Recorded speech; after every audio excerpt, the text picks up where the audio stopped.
Happy Sunday, everybody. Hope you're all having a good one. So every Sunday, I like to talk about my best of one meta breakers, and this is just kind of a way we can a more casual setting than the best of one, best of three meta review, where we don't talk about every single change that's going on in the deck lists. But it's a nice way to kind of cover some of the decks that exist on the ladder that maybe aren't in the top 8, right? And so these are all decks that were successfully piloted to Mythic over at least 50 games and at least a 60% win rate. So you have to have a pretty decent sample size of doing well. And then I also do my best to make sure that they were coming up against good matchups and weren't doing any MMR shenanigans or anything like that. Because, you know, take this with a grain of salt, though, right? These are going to be less of a consistent strategy than the decks that we cover in the best of one, best of three meta review on Mondays. But there's always something fun going on here and always something to explore, right? Because many decks can be viable picks that you can pilot to Mythic. So this one's Dimir Rats by Bandit and went 48 and 27 for a 64% win rate. And we've seen this version, or we've seen a version, I should say, of Dimir Rats out and about for a while now, since Duskmourn, or actually no, since Bloomburrow. And Vryn the Relentless is really, like, I think the key card to getting this archetype to work, or it's at least one of the cards that can completely run away with the game, because every time that you kill one of your opponent's things, it is exiled instead, and then if at the beginning of each instep you create X 1/1s, where X is the number of creatures that were exiled under your opponent's control this turn. So for every time you kill something, you get to create a 1/1 rat, and then it gets +1/+1 for each other rat you control. So it really pumps up the power of your go for the throats, nowhere to run, and cut downs. And this version's running Serum Snare, going for a little bit of a bounce option. And then we've just got a ton of rat synergies, like the Shoreline Looter, Gnawing Vermin, the Sewer King spawns a 1/1 rat every turn, as well as hates on the opponent's graveyard. Slasher has been really good in mono black. It kind of doesn't fit the total synergy of the rats, but it's just a strong black card overall. The Rat King helps you dig for additional rats in your deck. And then we've got Liliana for a little bit of hand hate, as well as controlling the board. We do have one counterspell with the 3 steps ahead, and the Marsh Stalker also is a persistent threat that if they don't exile, just keeps coming back, and then also gets bigger for each rat that you control.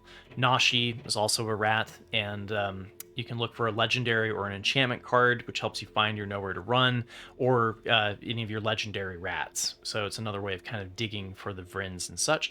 And then we have a Pop Hatch banner in here for the typal +1/+1 on rats. I'm not a huge fan of the single copy of the Patchwork banner personally, but this isn't my deck, right? And we also have Wick, which is a rat that you do have the ability to tap for red in a pinch, I guess, with the 3 Tree City, but it's not terribly consistent, right? And so you're not really doing the sacrificing it to deal its damage and then drawing cards equal to the snail's power. But the snail does get a +1/+1 counter whenever a rat enters, and so you can get some repetitive synergies there with Wick World Mind. So it's kind of an interesting one. Next up on the list is Mono Black Scavengers by Common Sensei. Went 93 and 59 for a 61% win rate. And it's basically it's a mono black mid-range shell, or even maybe the mono black discard shell, because we have the Bandit's Talent and the Ruthless Negotiation. But we're bringing in some alternative win conditions like the Urberg Scavengers, which doesn't even really have a huge amount of synergy in this deck. It does have the ability to get the Death Touch and the Trample, which is a nice, getting Death Touch and Trample is not nothing. But I think this list is almost more built around just having it in here for Graveyard Hate against the Reanimator strategies. And then the rest, like Shieldred the Apocalypse for stabilizing against the mono red strategies and offsetting the penalty of running the Phyrexian Arena. Gix also allows you to draw off of your early evasive flyers of the Deep Cavern Bat. And then discard strategies and removal can just win you the game by having a 1-for-1 answer with all of your opponent's stuff, and then drawing more cards than they do, so you can continue to have 1-for-1 answers. And then you just need some sort of win condition, right? And like the Phyrexian Obliterator, I like this card. I think it has those moments where like if it gets exiled, it sucks, right? But if you're up against red, right, and they only have damage-based removal, Phyrexian Obliterator is hard to deal with. And so I like it in the mono black space. And Gix's command also helps you with the life gain, stabilization, and being able to destroy the creature-centric, the board-centric strategies. So kind of a unique take to what we see in mono black, and might be worth checking out. And again, these are in no particular order. They're just how I pick them up throughout the week. And this one's Esper Bounce by Lotus Noir, and went 93 and 56 for a 65% win rate. And this one we've seen quite a bit, right? Sometimes there's an enduring curiosity that makes it into the mix.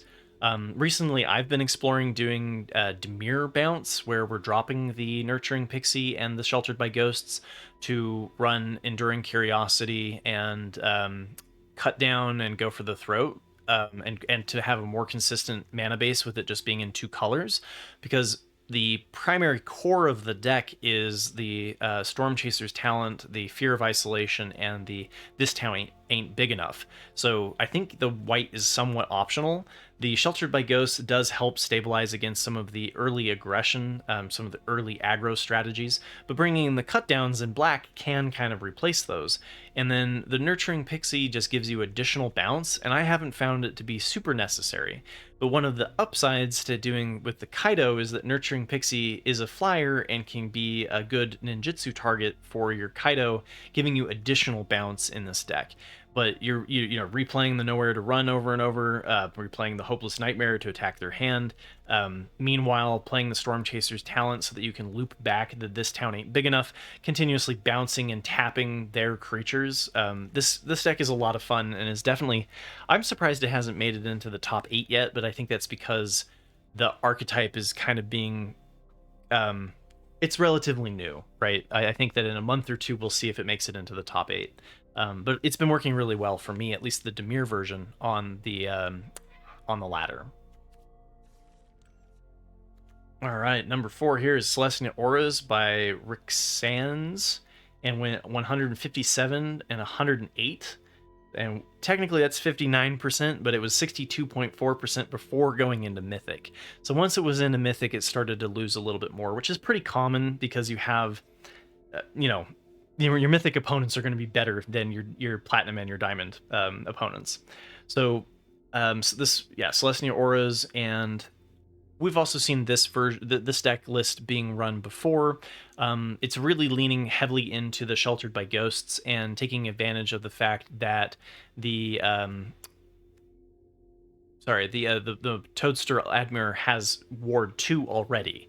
So playing this as a 1-drop followed by Sheltered by Ghosts on it means that they have to pay Ward 2 twice to be able to target it, and it's a particularly sticky threat. This archetype has also explored running other things like the Armadillo. This one, I think, is favoring the Honor Guard, but basically Ward 2 creatures that you're then going to up with your auras, kind of like you do in Boros Auras, but instead of the Heartfire Hero, you're leaning on something that's a little bit more resistant to the single point interaction. And you also have the Shard Mage's Rescue and the Royal Treatment to be able to save your creatures. And then you just have to continue to play the enchantments to get your creature to be big enough. Calyx is particularly nice too for copying any of your enchantments if a creature that is enchanted gets damaged through. And then the one inclusion that I haven't seen terribly often, is the Grand Entryway. And whenever you unlock this, you put a +1/+1 counter on 2 target creatures. Works kind of well for the heroic strategy, but you're not really going wide. So I think if there was a card that I was going to get rid of in this build, it would be the Grand Entryway. Just because if you do copy the Grand Entryway with the Calyx, you still have to unlock it, right? It doesn't come into play unlocked. So still a fun little strategy, and can really punish certain strategies like Mono Black that have a difficult time with the ward. Mono White Control also made my criteria this week. So we've got Mono White Control by Iris, went 40 and 22 for a 65% win rate. And this one we've talked about a fair amount throughout the weeks, more commonly in best of 3 than in best of 1. But you do see mono white control come in more popularity as you get into Diamond and Mythic, and because again it's kind of dependent on the matchups. This one is running a couple of things that I haven't seen quite commonly in this build, which is the Case of the Uneaten Feast. Authority the Consuls, starting it in the main, anticipating the mono red matchup. And then we also have Graveyard Hate in the form of Rest in Peace and Ghost Vacuum to anticipating the Omniscience decks and the 4-color Reanimator decks. Skrell's Hive in combination with the Caretaker's Talent, though, has been explored in a couple of different mono white builds, being able to give you that card draw every single turn. And then we've got Enchantment Hate, we've got the Get Losts for the instant speed interaction, Soul Partition to bounce as well, Elspeth Smite for mono red. And so this seems like a very meta specific build of mono white control for best of 1 instead of best of 3, and I like that. And then it's got the sweepers, right? So we're running Split Up instead of Temporary Lockdown, and Day of Judgment and No Witnesses for just the 5-costed Wrath, 4-costed Wrath, and then the 5-costed Wrath of Sunfall as the exile effect. And this one running 2 Sunken Citadel with the Fountain Port. We've seen variations of that as well. Sometimes people lean fully into the Fountain Port strategy instead of the Myrics. And then Demolition Field is usually included in lists in best of 3 where you have a Sarah Paragon in the sideboard and you can loop the Demolition Field back into play. So this version not running that, but still keeping the Demolition Fields for any of the problematic manlands that your Wraths aren't going to take care of. And number 6 here is Gruul Delirium. This one usually has Ren the Realm Breaker in it, and this one kind of looks very close to the list that I saw by MTG Joe, which was dropping the Ren the Realm Breaker. And either way, you're trying to take advantage of the graveyard synergies of like being able to enable Delirium relatively quickly. And so like Patchwork Beastie helps you dig, putting a graveyard self-milling at the beginning of your upkeep. And the Cenote Scout, because it explores, is also another way that you can get a card into your graveyard. The Pot Patch Recruit makes it so that your early targets, it punishes your opponent for playing single point interaction on your early targets. And then you've also got Breakout, which allows you to dig through your library and find the vast majority of your deck, mana value 2 or less, so it doesn't work with the Screaming Nemesis, but allows you to just put it into play. And then Keen-Eyed Curator gives you some Graveyard Hate, which is nice to have. You'll see a lot of lists have at least a little bit of that going on. And the Wildfire Wickerfolk giving you a Delirium payoff. And you're trying to get multiple phases of one combat, right? So if you play the Fear of Missing Out, attack with your Wildfire Wickerfolk while you have Delirium, you get to untap the Wildfire Wickerfolk and attack for 2 combats, which is particularly nice with the Violent Urge, being able to give this first strike and also double strike if you have the Delirium. And you get to do it twice, right? So you get a double striker that attacks 2 times. So if this is able to connect in as a 5-power creature with double strike, you just win the game with them at 20 life. And then Scorching Dragonfire and Torch the Tower are being chosen here over the Burst Lightning and Lightning Strike because of the exile effect, but I think those would be decent options that you could run as well. Don't forget that you can Torch the Tower for 2 on your Screaming Nemesis to be able to prevent them from gaining life. It's a common line that sometimes is overlooked by beginners. And every week I feel like I still have to keep mentioning the Esper Omniscience deck. This is another one that I think might actually make it into the top 8, depending on when Untapped actually redoes their archetypes, right? I expect them to redo them closer to Aether Drift in February. So but we've been talking about this one every single week, so it's definitely a solid deck. And basically you're trying to mill your Omniscience into your graveyard. Lively Dirge allows you to search your library for a card and put it into your graveyard, so it's a way to get the Omniscience in, and is a alternative that I actually haven't seen explored too much in this archetype, which I really like. The 4 copies of Beseech the Mirror, once you have Omniscience in play, Beseech the Mirror allows you to go find a second copy of Invasion of Arcavios, or a first copy, and allows you to play it because it goes into your hand. You can then play the Invasion of Arcavios. The reason why you want 2 Invasion of Arcavios is because it sets off an infinite loop where you play 1 Invasion of Arcavios, you go grab This Town Ain't Big Enough, you play the second Invasion of Arcavios, you go grab Breach the Multiverse or Season of Weaving, and then you played This Town Ain't Big Enough to grab the 2 Invasion of Arcavios, and then you play 1 to grab This Town Ain't Big Enough out of your graveyard, and it just allows you to constantly play those 2 spells over and over.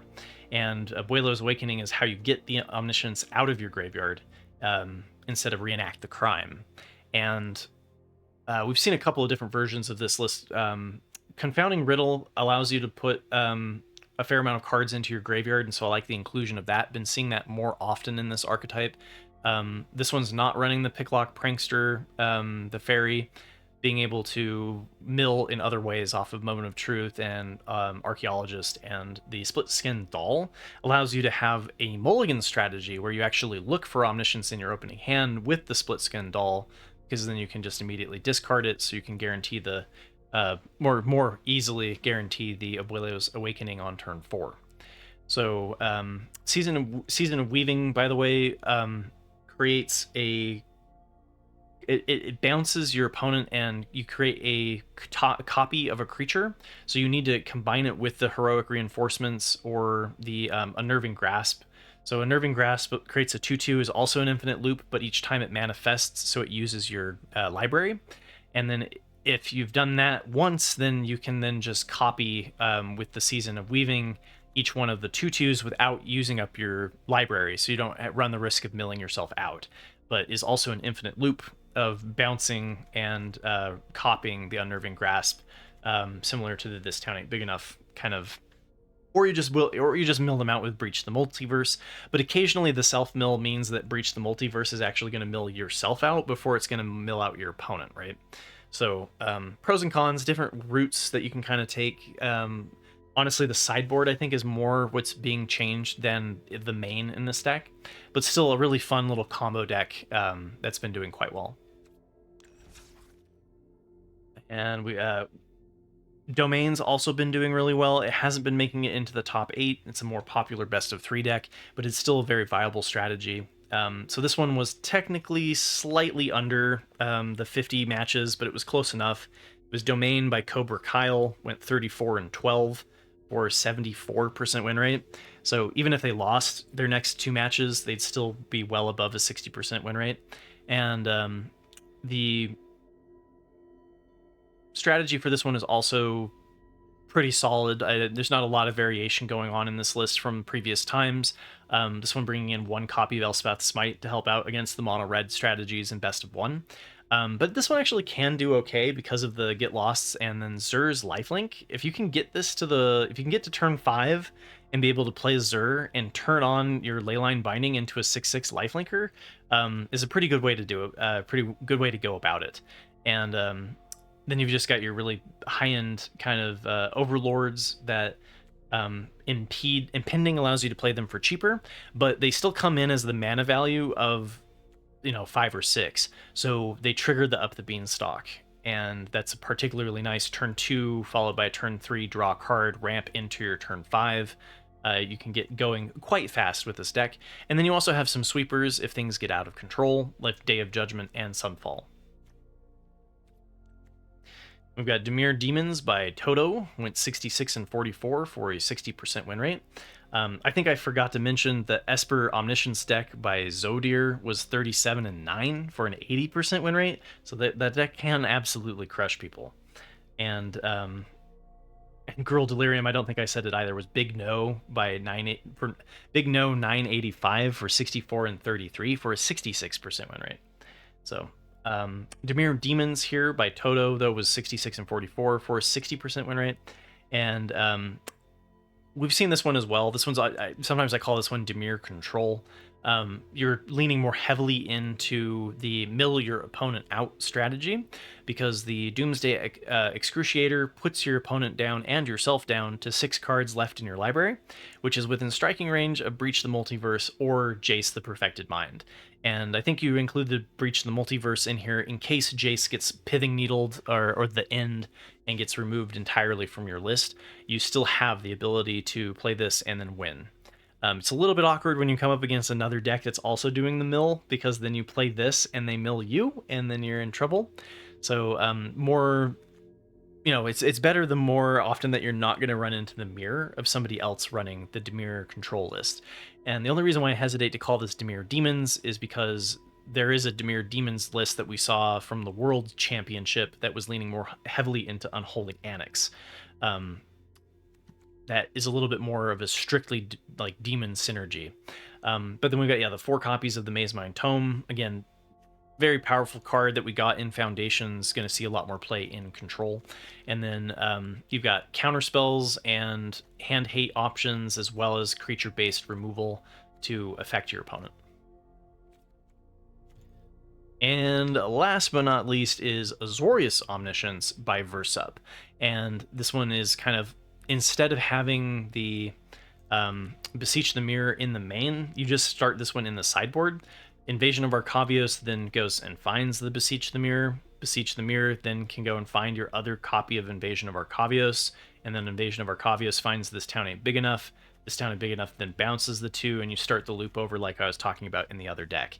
So this one's not doing the Season of Weaving and the Grasp kind of loop, but is instead leaning fully into Breach the Multiverse as the win condition, and bringing in an offer you can't refuse. So every time that you're looping through the Invasion of Arcavios loop, you can also pick up an offer you can't refuse, and this allows you to then make sure that your Breach the Multiverse is getting off, so that it isn't interrupted by an opponent's like negate.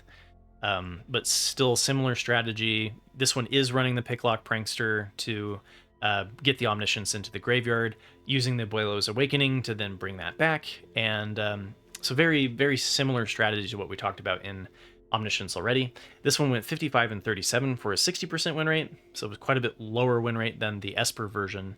But that could just also be larger sample size and different matchups. But I hope that gives you a good idea about various options that exist in the meta outside of my best of 1, best of 3 meta review. If you have any comments, always let me know. Sometimes these can be a little bit of a whiff, where they worked well for one individual, but they are not as reproducible for others. Like the mono green deck the previous week, somebody told me they didn't have a great amount of success with. So it does happen. Craft with care. These are not guaranteed strategies. Some of them a little bit more guaranteed than others, right? Like the Azorius Omniscience deck has been performing quite well, at least in the tournament scene. Same with Esper Bounce. And the Dimir Rats strategy, the mono black Scavengers, those are a little bit more of one-ofs that I haven't seen elsewhere. So thank you for listening to my ramblings. Tomorrow I'll be talking about the best of 1, best of 3 meta review, and I will continue to... I might do a gameplay video of the Dimir Bounce deck, just so that you guys can kind of see an option to the Esper Bounce deck. And with that, I hope you're enjoying Magic the Gathering as always, and good luck crushing your RCQs and climbing the Magic the Gathering ladder. Take care, everybody.